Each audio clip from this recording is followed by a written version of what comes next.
গাজার ঘরবাড়ি আজ মাটির সঙ্গে মিশে গেছে, কিন্তু সেইখানে দাঁড়িয়ে এখনো কেউ বলে আমার ঈমান আছে, আমার ভয় নেই।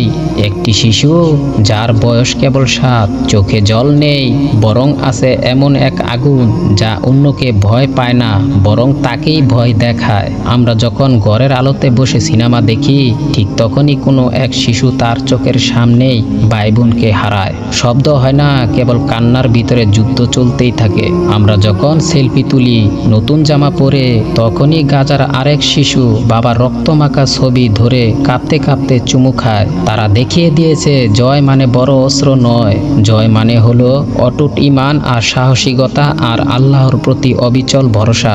আমরা কি করব? আমরা লড়তে পারি না হয়তো, কিন্তু আমরা দোয়া করতে পারি, সত্যের পাশে দাঁড়াতে পারি, সচেতন থাকতে পারি। এতটুকু না করিলে আমাদের বিবেকও একদিন ধ্বংসস্তূপের নিচে চাপা পড়ে যাবে।